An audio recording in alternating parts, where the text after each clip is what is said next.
everyone. It's been another beautiful day in Napa Valley, and it's really great to see all of our friends and neighbors, some new friends tonight, and lots of familiar faces. So great to have you all back for the Warm Winter Nights series. I'm Emma Swain. For those of you I haven't met yet, I'm the CEO at St. Supéry Estate Vineyards and Winery, and so we're going to have a little fun tonight. Most important thing to do is have a glass of wine. It's the end of the day. It's Thursday. We've almost made it through again.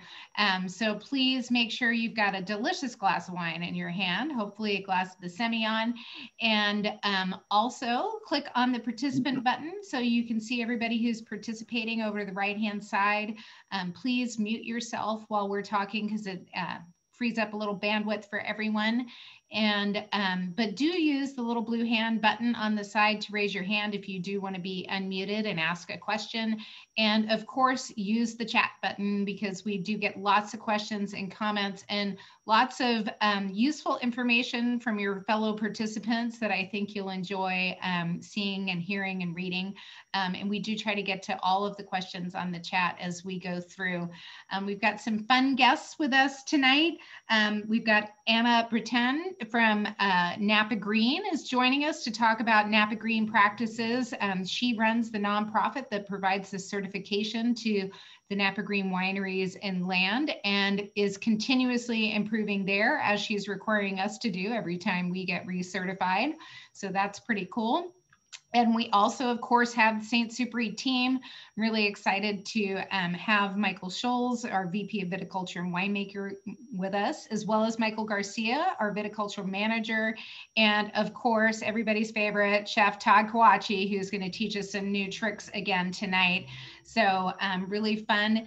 You can see that the sun's starting to set there from the live webcam at the ranch. And then we're here at the winery. Beautiful view as the sun's starting to go behind the hills from the Rutherford vineyard there, Michael. That's our very familiar Rutherford parcel. Tell us how it's going there. Yeah, so we're standing out here in the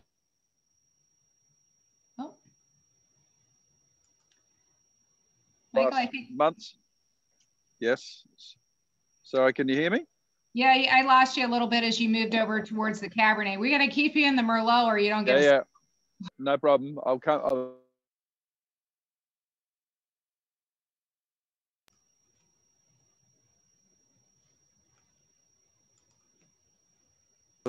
We're in parcel 31. That's the parcel we've featured quite often.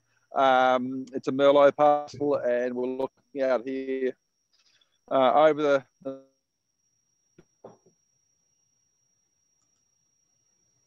our Cabernet vineyard and the mountain backdrop there. Great spot. It's been a terrific day here in Napa today. Sun's been shining, been quite spectacular actually. And as we head into seeing dusk scenes here, really quite remarkable and amazing. Great days, but also, of course, still looking forward to some days with a little rain ahead, we hope. We'd really like to see some of that at the same time. Yeah, well, the rain's coming in February, I promise. So let's jump over to Michael Garcia and hear what Michael has been doing out in the vineyard. Last time we saw all of you, they were busy winterizing the vineyard. So let's hear how it's going out there, Michael. Michael Garcia, did we lose you?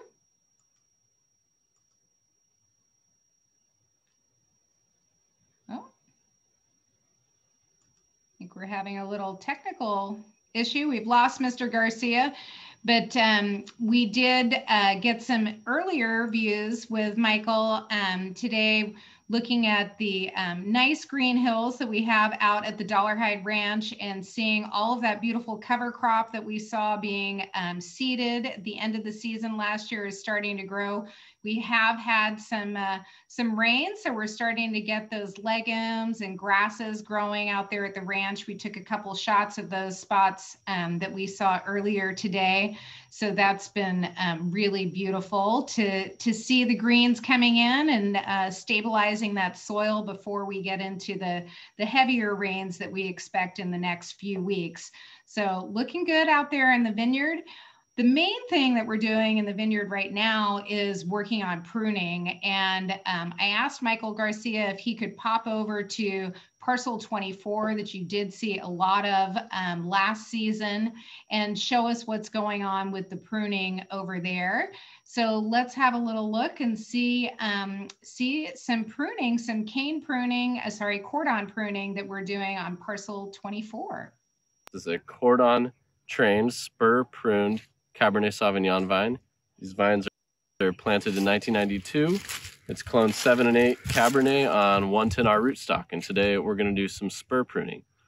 And so the last time I think we were on Zoom with you guys, we were talking about cover cropping and compost application and our winter vineyard practices. And so you can see behind you and in these vineyard rows that our cover crop is coming up really well.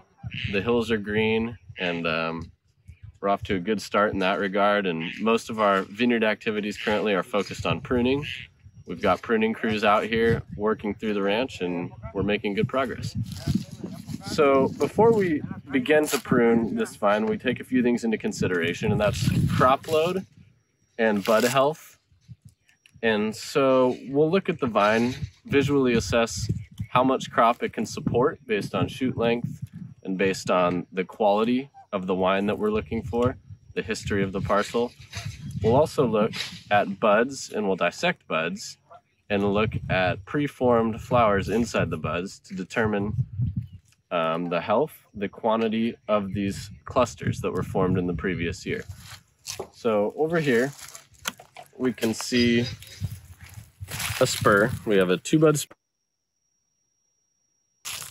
grew 2 canes. Each 2-bud spur grows 2 canes that should support 2 clusters. If in our bud dissections we have a lower number of flowers than desired or a higher number of flowers than desired, we can adjust. It's a little bit more difficult to leave more wood or less wood in a spur prune vine as opposed to a cane prune vine, as we'll see in the future, but we do have some options. So each of these spurs we will take down to 1 cane and then make another cut to take it down to a 2-bud spur. With these spurs, we are looking for positioning. So we want them each to be about a fifth length apart. And we're looking to make our cuts almost always, not in this case, but almost always from the top as opposed to the side. And that is to reduce the size of our wounds and prevent trunk diseases in the future, such as Eutypa and others. I'm just going to do this along the whole vine.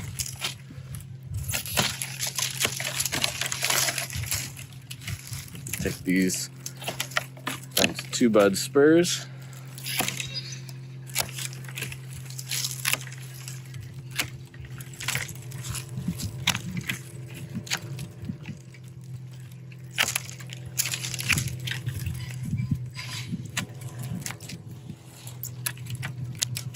Oh, you're fast, Michael.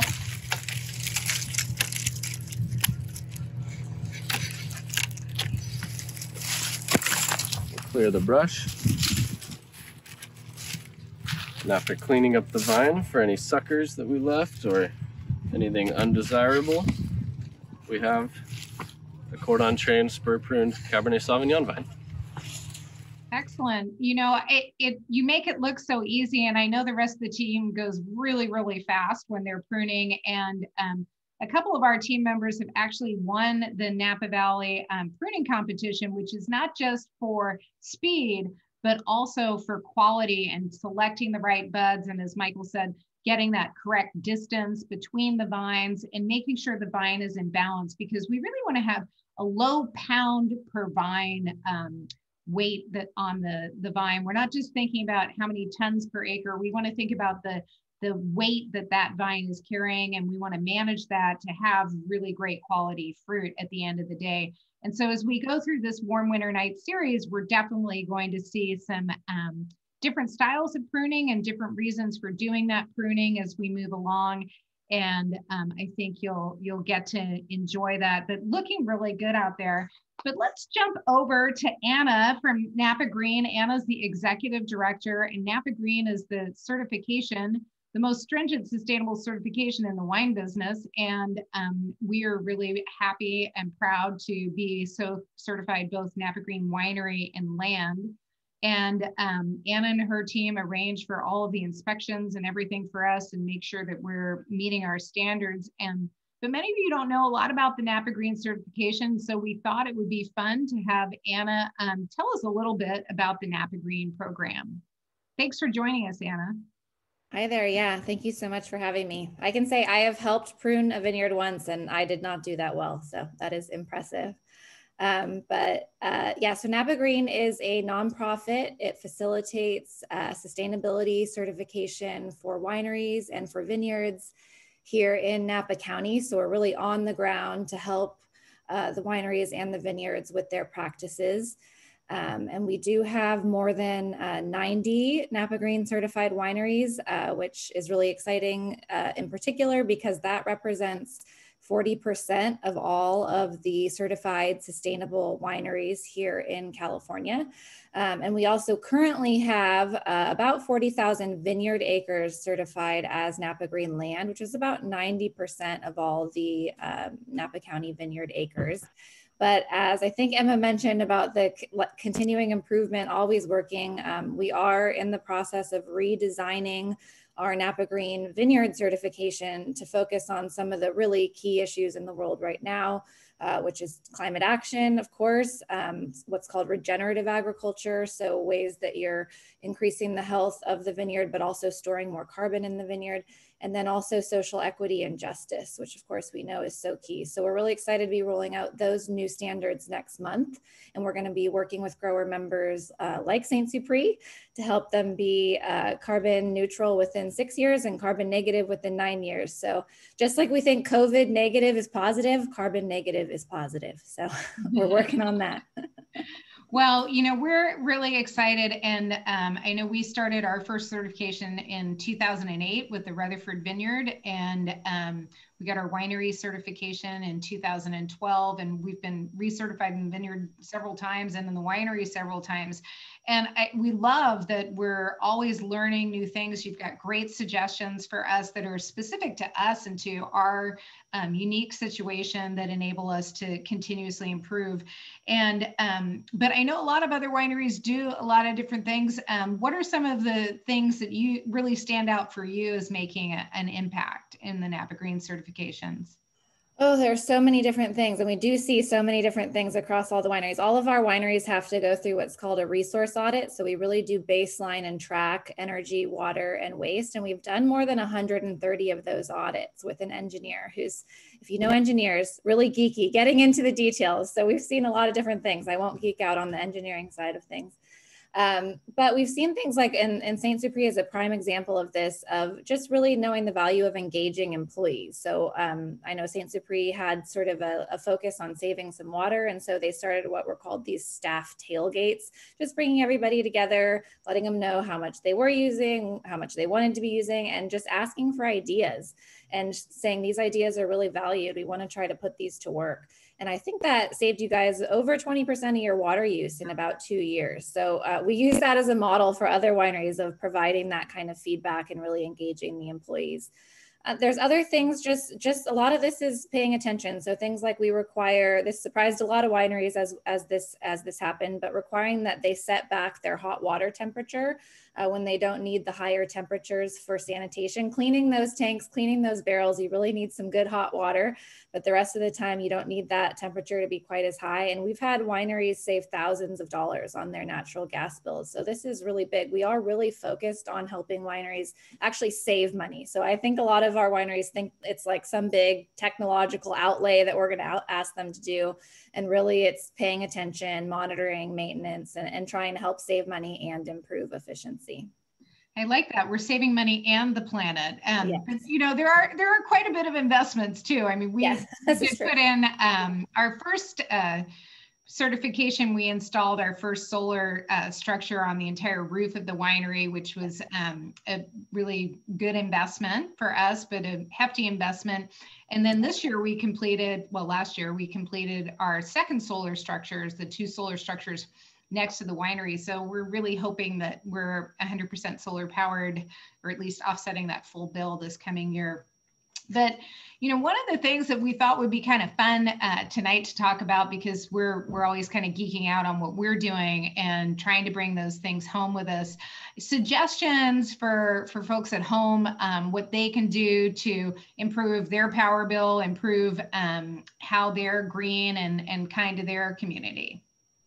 Yeah, well, first I want to say I love your solar and the extent of your solar, and we've been really gratified to find that almost half of our Napa Green Winery members have their own solar renewable energy. So that's big. That is a big investment and a big commitment at a business and at home. So that's also something you can do at home. I have that at home. That is, again, a big commitment on any side of the page there.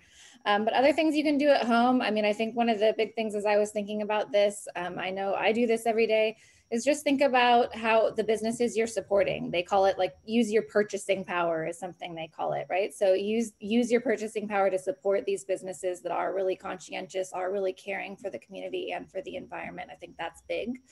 On the more day-to-day side, you know, I think we're all changing out our light bulbs to the LEDs. Try to really pay attention to turning off the lights when you're not in the room. That's definitely a big one. We've seen at wineries and at home, the outdoor landscaping is a big water user. And so, you know, putting in drip irrigation if you can, and really just monitoring those systems, you know, changing out if anything's gotten clogged, if anything's not working, changing that out, just making sure there aren't any leaks, things like that. So yeah, there is a lot of small things at home that are all exactly relevant in the wineries too. And even just keeping track of your energy use, looking at where things spiked and, hey, what happened there? And is there something I could do differently? And that's, of course, going to save you some money, which I know is big for all of us right now.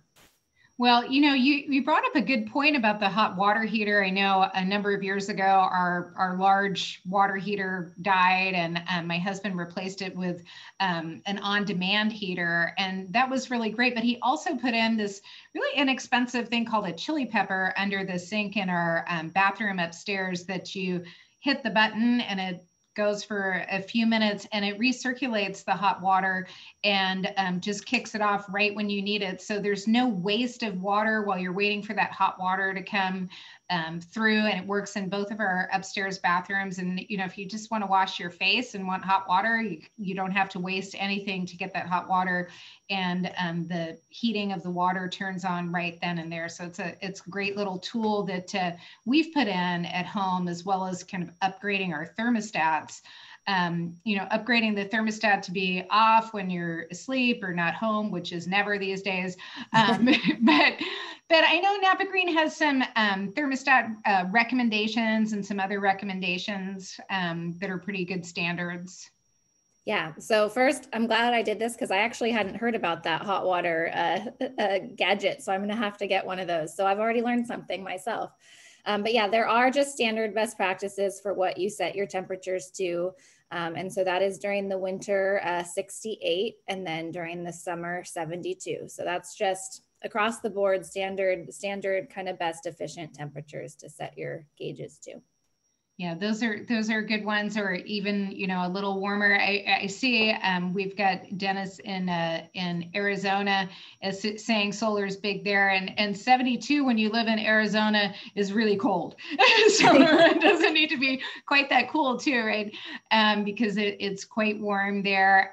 But lots of different things from my father was always turning off the lights behind us, and now we have the motion sensors. So if you forget to turn off the light, that's cutting off. But, you know, we all, you know, pay our bills electronically, and maybe we're not paying as much attention to them. And I encourage you to look at the bills, because you might notice something on your water bill where you've got a toilet running or a leak in the garden that you don't know about, and you can suddenly see that increase in the water usage. or in the power usage. And it's kind of fun to make a little game of it, like they do here in California with PG&E. Can you cut your usage by 10% this month? And so we try to do a lot of those things. Any other cool things that you want to share with us, Anna? Yeah, I was just going to share how some of these things really add up. I mean, something that really distinguishes our program is the certification for the vineyard and the winery. We call that soil to bottle certified. But on the winery side, we've been able to save our members more than 12.5 million gallons of water. It's a lot of water over the past 5 years, and then almost 2 million kilowatt hours of energy. And that amounts to about $500,000 in savings. And there's a whole bunch of other savings that we've helped wineries achieve. So these things really do add up, and it's both good, as we were saying earlier, for the environment and for your wallet, which is great. Yeah, we like that. When it works for both, it's even better. It's a double bonus. And I like that it's from soil to bottle, because that's what we do at St. Supéry, being a state where everything is our soil to our bottle. And that enables us to put the logo and certification on every bottle we make, which is fun for us. We're pretty proud of it. But great. Well, thank you so much for joining with us and sharing some tips. I know you're going to stay online, so if any of you have more questions for Anna or Napa Green questions, please pop them in the chat. We can keep talking in that regard. But let's jump over to Michael. I know everyone is not doing dry January right now, and we've got Michael Scholz, our VP of Viticulture and Winemaking, to talk to us about this delicious Semillon that you have.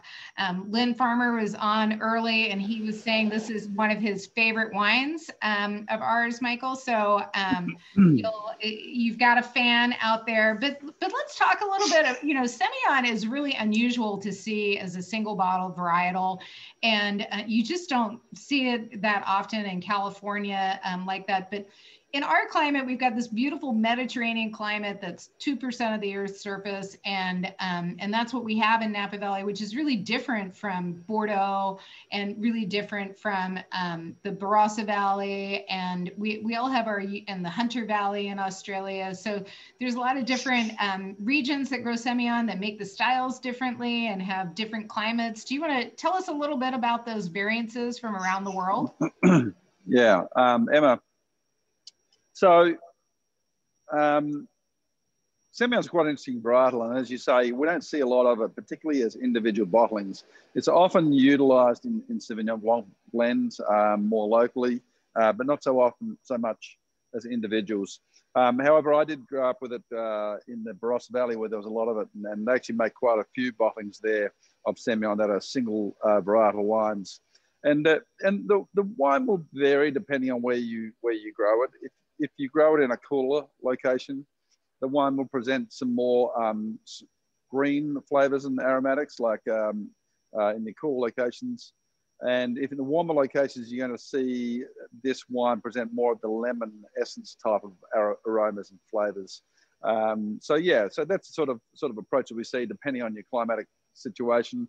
And yeah, we have a unique place here in Napa, being a Mediterranean climate, which is a really fortunate climate, being hot, dry summers and cold, wet winters. And of course, whenever you see a Mediterranean climate, you typically see great gardening, great vineyards, great wines, and what have you. Yeah. Yeah, well, the wines are really delicious, and in Bordeaux, they can make it as a sweet wine, or it can be barrel fermented, it can be stainless steel. I mean, there's a lot of different styles, and I know in Australia there's even some Semillons that aren't released until they're 10 years old.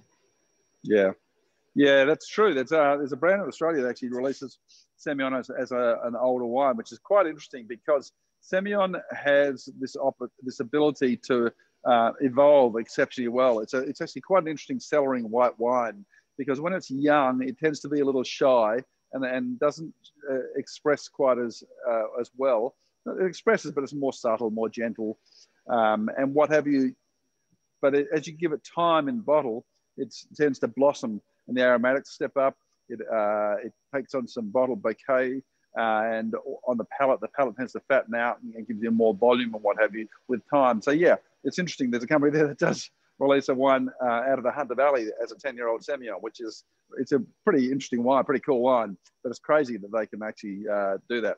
But, you know, as the wine is young, like we said, it's a little more shy, but still has those sort of elegant, delicate flavors. It's a really interesting wine indeed. In the Bordeaux, of course, a lot of the Bordeaux whites are utilizing a lot of Semillon. And the Sauvignon Blanc is the other wine they'll use, varietal they use in those wines. Sauvignon Blanc is more opulent when it's young and a little less so when it gets a little older. Semillon, as we have explained, does it the opposite direction. It's quite interesting. Semillon also gives you a little more of that textural feel. We don't talk about it with white so much, but it has a textural sort of feel to it, which is quite interesting, and what have you. But also in Bordeaux, the diversity of Semillon is quite apparent because in the area of Sauterne, they make that sweet wine, that's luscious sweet wine that's quite spectacular. And that what they do there is Semillon's a big cluster with a thin skin. And what they will do is hang that fruit on the vine for an extended period into a late harvest situation. And as it gets later into the season, what will happen is those skins will break down, allow some botrytis to creep in, which is actually a rot. In most winemaking, we try to avoid it. But in this situation, it's encouraged, and it'll happen naturally there in Bordeaux with time. And they call it a noble rot because it gives a really rich apricot, luscious sort of flavor profile and viscosity and feel to the wine. Makes these spectacular dessert wines from Sauterne, quite remarkable, and Barsac. And so, yeah, it's pretty, the wine has a little diversity about it, which is quite interesting depending where you go around the world. So, yeah. Well, you got a shout out from Mary Jo as well. She loves it. So, you know, you've got some fans here, and I know it's going to be delicious, as you say, because there's so much texture and everything. And I really think the soup is going to be fabulous with it. But tell us, just before we jump over to Tod, a little bit more about how you make this wine and how different it is from our Napa Estate Sauvignon Blanc that we make, and some of the flavors you got. Yeah, well, you saw earlier that Michael Garcia was pruning out in the field. So, of course, that's what's happening right now, which means we have a whole season ahead of us for the 2021 season. And so we'll do an enormous amount of work in the field as we go from this point of pruning towards the harvest stage. A lot of activities to occur. And that's important because we're trying to create quality, and that's really done in the vineyard. We as winemakers, really, when we get the grapes into the cellar, are really ushers of those grapes. But in the vineyard is where all the magic really happens. And Semillon's a varietal that grows quite a big cluster and a big berry. So we'll actually cut a lot of fruit off in that one, try to encourage separation of clusters and make sure we have an even crop load. At St. Supéry, we're an estate brand. So we're trying to keep our farming to be very consistent year to year so that you know that whatever the vintage, your wine is coming from the same plants, the same blocks year by year by year, meaning we bring great consistency to those. And we try to do the same thing in our farming decisions. And we do all that work through the season. When we finally get to a harvest moment, we harvest at night, of course, as we've sort of described previously in some of these episodes, because the nights are very cold in the vineyard, warm days, cold nights, very Mediterranean approach. And keeping the fruit cold, keeps the condition of the fruit. We bring it, whoa, hang on, you lost me there. Here's that Napa Green in action. I gotta go. You gotta keep moving, Michael. I'm moving around trying to turn the lights on. There we go.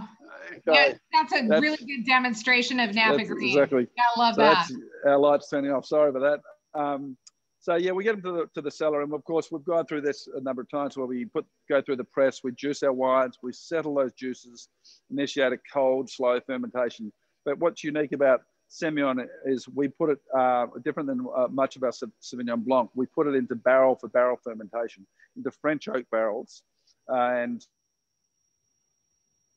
the wine goes through fermentation in the barrels, and when fermentation is complete, allows to rest that wine on its yeast lees for surly maturation. And what that does is that helps flesh out the palate, build the palate, allows to bring a bit of a creamy texture from that yeast lees and enhance the texture of what the variety is itself, which is kind of cool. So it brings in a little more complexity. So we do that in the barrel. They're all French.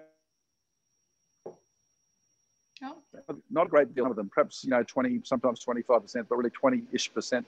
a new barrel. So that allows us to integrate some new French oak flavors and the toasted qualities from the barrel, because we choose a barrel that has a nice sort of very interesting, seductive, toasty quality about it, and thread that into the program. But the majority of the barrels are old, because being a delicate wine, we don't want the oak to overshadow that fruit and what have you. So we create that blend. I'm tonight drinking the 2019 vintage. If you're drinking the 2018 or earlier, your wines are 100% barrel fermented. The 2019, in actual fact, we incorporated some concrete tank fermentation into this blend. So there's concrete tanks right behind me. These black tanks behind me are concrete. The concrete's really interesting. It adds some unique dimension. Some of that sort of whetstone quality, like that smell that you see in a whetstone river in a forest, right? Little minerality to the wine enhances that. Even in this case of this 2019 I'm drinking, it's added just a little bit of a very subtle background salinity, which I find really, really interesting. But of course, the aromatics are what Semillon and Sauvignon Blanc, Semillon is all about. It presents that sort of very lemon sort of qualities, lemon essence, sort of lemongrass, a little lemon butter approach in the aromatics that follows from the flavor profile. There is a little bit of a quince element to the wine here.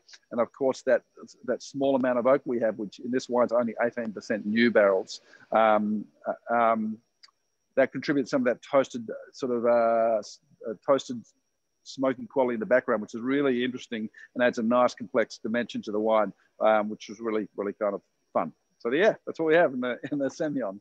Well, I have to say, I really like it with a little bit of that concrete fermentation. I always love the texture of this wine, and it's just delicious. And Lynn, you're asking if the wine is widely available or limited. It's only available at the winery. The first two tastings of this series, we're doing wines that are only available from the winery, and the last four you can get all over the country. So this is a very small lot wine. We usually make about 350 cases of it. So not a big selection, but also quite age-worthy. But let's jump over to Chef Tod and see what he's got cooking with this cauliflower soup. I saw that some of you had made the cauliflower soup already. Chef's going to give you some few tips so when you make it again, so you'll be able to taste that a little bit differently. But Tod, you know, I did mention that none of us here are doing dry January, so we might want to cut calories a different way. I know how you feel about butter. You channel your inner Julia Child all the time with that butter makes everything better. But some of us, butter goes straight to the sides.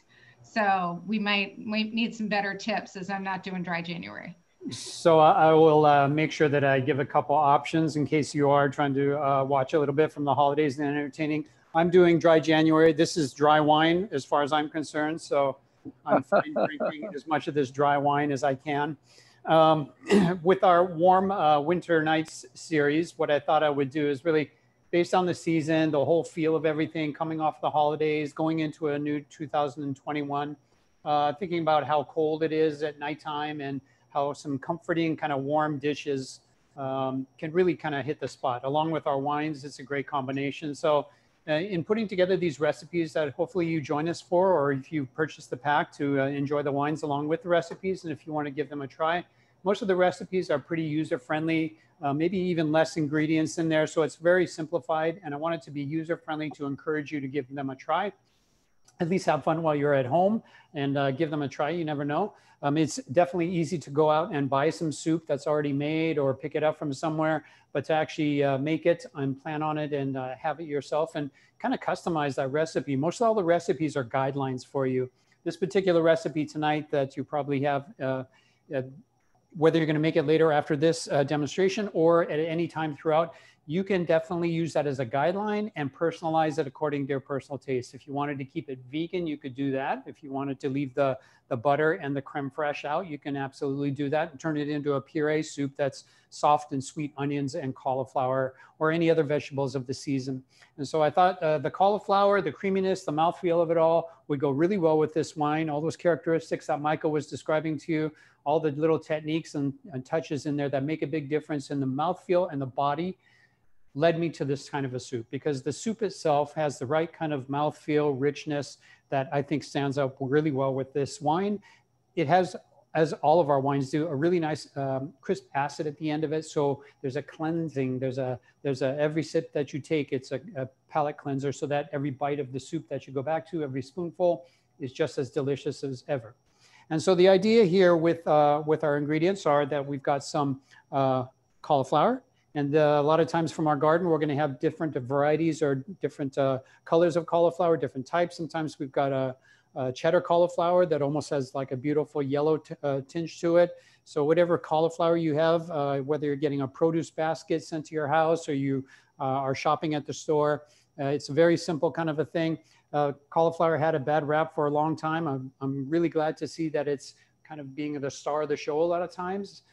As people are eating a little bit differently or trying to go a little more plant-based, you're finding that a whole head of cauliflower like this might be coated and cheese crusted or herbs or something like that, breadcrumbs, and then roasted in the oven and then carved and sliced almost like it's the main star of the show there. Likewise, you might find some of these florets that are clipped off and then coated with a nice batter and then fried crispy and then served almost like a little appetizer in place of buffalo chicken wings. You might find cauliflower buffalo style. Another thing is you probably might even find, exactly, the blue cheese on there, you got to have it. The other thing is you might find the little rice, already rice pre-packaged bits where you can turn it into almost like a starch, where you could cook it like a rice or a pilaf, or you turn it into a risotto, but it's already fine ground little bits of the cauliflower. And so I'm really happy that cauliflowers come around. It's one of my favorite vegetables to work with, especially even during the summer. I'll throw it onto the grill and get a really nice grill flavor on the air, a char on the outside. But I can also put it into a pan or a really hot oven and get a blister roast on the outside. So in the case for today, I'll take you through the recipe in different stages just to kind of show you. Number one, I took that head of cauliflower, and as you can see here, I cut all of the pieces down into maybe about an inch to inch and a half or half an inch in size. And I even used the core or the stalk part of it. By taking away the green leaves on the outside and the fibrous part, I'm left with the sweet kind of core that's fantastic because it's got lots of flavor in there. I'm trying to be sustainable and use as much of this product as possible. Any other products and trims and things like that go into our composting as part of our Napa Green. But for the most part, I'm trying to utilize as much of this product as possible. Since it's all going to be cooked down really soft in a stock and then blended, doesn't really matter what it looks like or the whole parts of it. So you might as well try to eat as much of this vegetable as possible. So that's the cauliflower. There's also a hearty amount of some onions in here. So there's about 1 part onions to 2 parts cauliflower. This particular one, as opposed to the recipe that's based on 1 pound, this is half a pound, 8 ounces worth of cauliflower and about 4 ounces worth of thinly julienned onions. They can be sweet onions. And what I want to do to kind of get this all going, first I'll kind of show you, is put it into a pan over low temperature. And in this case, I'm using butter. If you wanted to go with olive oil, that's a good healthy alternative as well. If you wanted to keep it vegetarian entirely or vegan, you can do that. And so the one thing I'm going to do is put the onions in over low temperature in that oil, that butter, and add a pinch of salt. And what the salt is going to do is help to soften, draw the moisture out, draw that sweet onion flavor out, and get it away from that kind of harsh raw onion flavor. I want it to be soft and kind of well incorporated. So I'm going to go ahead and start that process. It'll take a little while for it to kind of soften. I don't want to have any browning. I shouldn't hear any sizzling going on there. You could even put a lid over the top, and that kind of helps as far as keeping the moisture in. So give it maybe a couple minutes and then stir it every once in a while. And they'll go from that white look to a very translucent or soft kind of a look. And in the kitchen, we call that sweating the vegetables, where you're actually getting them to release their own natural juices. The salt helps to pull that out, but it also adds a great foundation of a seasoned ingredient as part of the soup itself. Now, the stock, you can go to a lot of different ways, but in this case, in this recipe, I'm using some chicken stock here. So there's a lot of great options now where you can buy chicken broth or chicken stock in a store. I would recommend always tasting it. Pour some out, take a look at the color, make sure it's not too dark for your end product of what you're looking for. I want this soup to be fairly light and bright because the 2 main ingredients are white, essentially. And so I'm going to taste it also to make sure it's not overly salty or extremely concentrated in chicken. This is a foundational liquid to use in here, but I want it to taste mostly of the sweet onions and the cauliflower. So if it is a little bit too strong, according to your taste or what you feel, go ahead and sub out some of this chicken broth or stock and add water to kind of come out to a little more of a mellow type of a stock or liquid. If you wanted to keep it vegetarian or vegan, you could just make your own vegetable stock. So can I add wine, Todd? You could add wine, sure. And I would recommend if you do add the wine, don't add it in raw or anything. You would want to actually put it in with your vegetables and kind of cook out some of the alcohol and concentrate it down just a little bit. Not to the point where it's extremely tart or sour, but if you were to add some wine, just a little bit in here with the process of the steaming and that whole softening of the cauliflower and the onions would be great. We'll also kind of sweeten it up a little bit. I'm actually going to use a little bit of lemon. So even though it's not in the recipe, I've got some fantastic Meyer lemons coming off of our estate right now. So I'm going to brighten up this soup a little bit by adding some lemon juice towards the end to finish it. So if you wanted to, you could use a like a white vegetable stock. I have a little film clip that I did showing how easy it is to make a vegetable stock. So utilizing some of the vegetables that might be in your refrigerator, maybe they're getting a little bit tired. Maybe you have some trim pieces that don't look the best. You want to put them into a pot and add some water and cook them up. It doesn't take very long. It's really pretty simple. So as these are going to soften down here, these onions, I'm going to go ahead and put my cauliflower in. And then again, just a pinch more salt to help draw the juices out of that cauliflower. And again, this is over low temperature, low heat, because I want it to soften and not color. So the vegetable stock itself, it cooks up fairly quickly. You chop them down small. They give off their flavor very, very quickly. And so you can have that around all the time to utilize, put some into the freezer in a little container, and always have that vegetable stock around. So that's a great alternative if you don't want to use the chicken. Chicken's going to add a hardiness, more of a weight to it. And so that's why I'm using the chicken for this warm winter night series. So the cauliflower, lemon or onions, a little bit of lemon. I'm going to use in place of finishing this soup with cream to turn it into kind of a bisque consistency. This is creme fraiche from Bellwether Farms. It's a local cheese maker where they make some fantastic goat cheese, but this happens to be some fresh cow's milk creme fraiche. So it's almost like a French version of sour cream.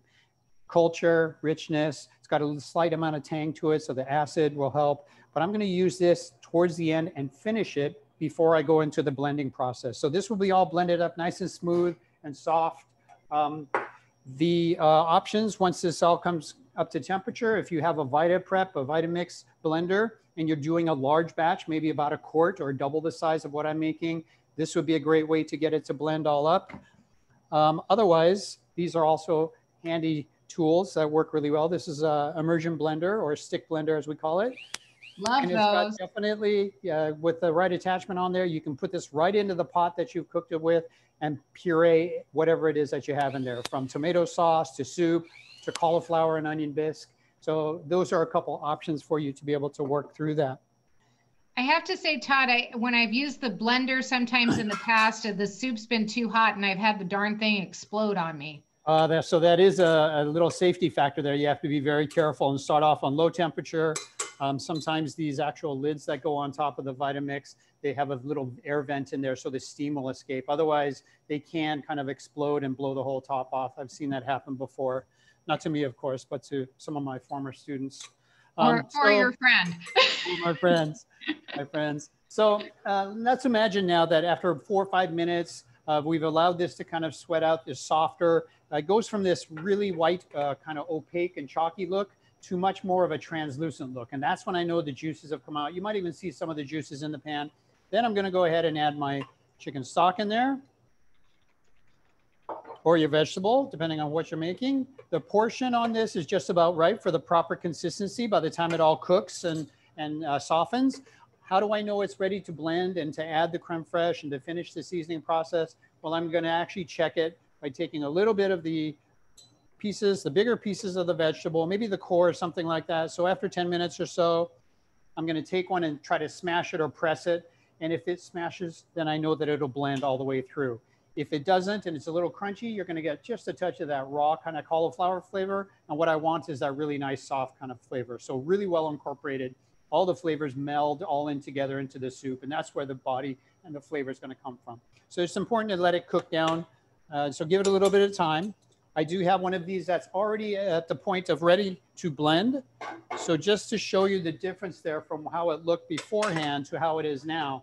I don't know if you can see that well enough, but the color has changed. Everything is really soft and opaque.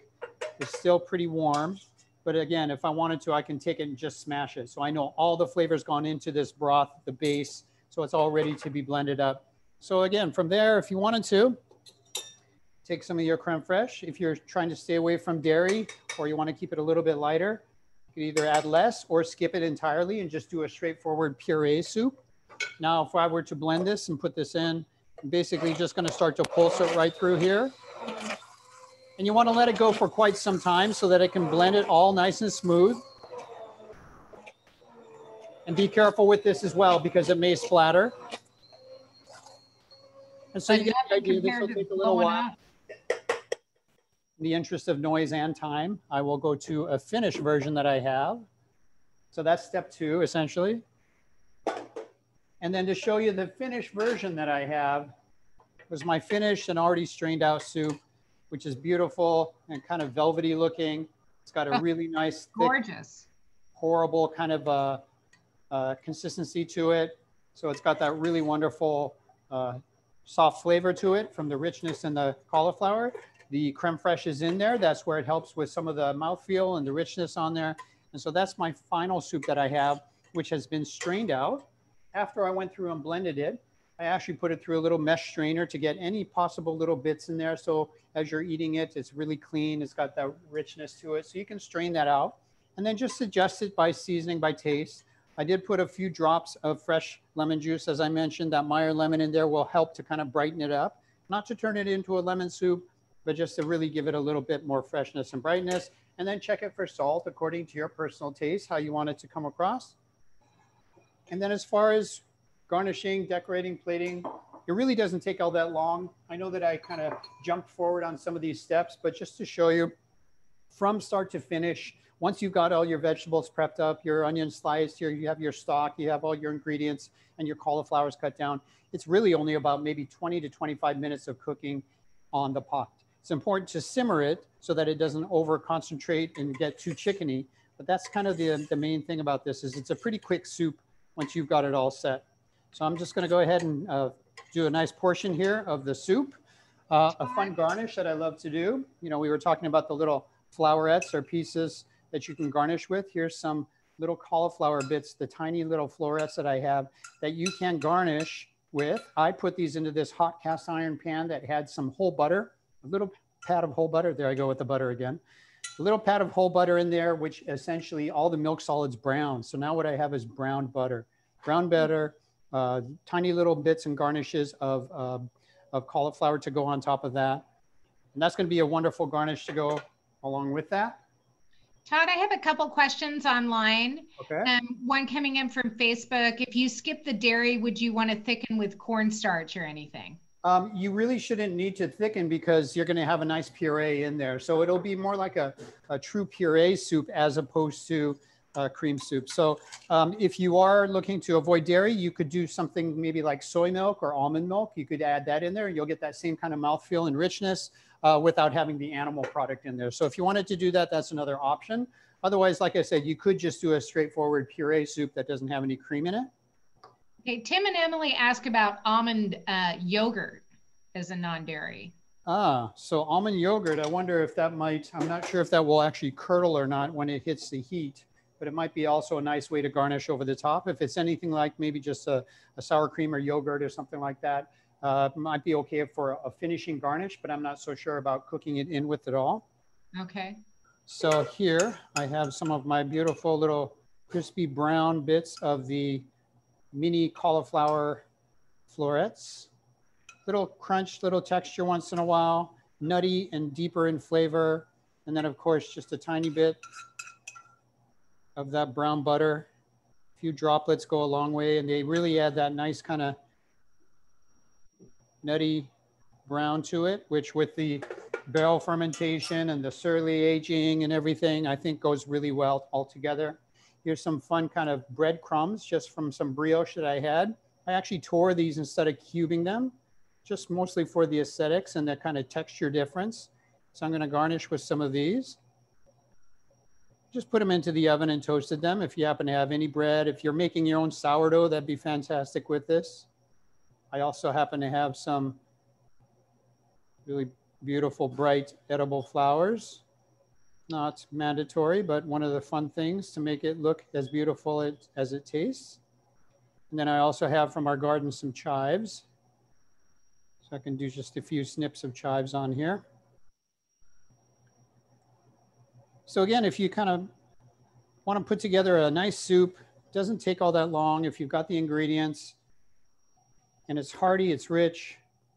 It's got that wonderful mouthfeel to it that I think goes really well with the Semillon in particular.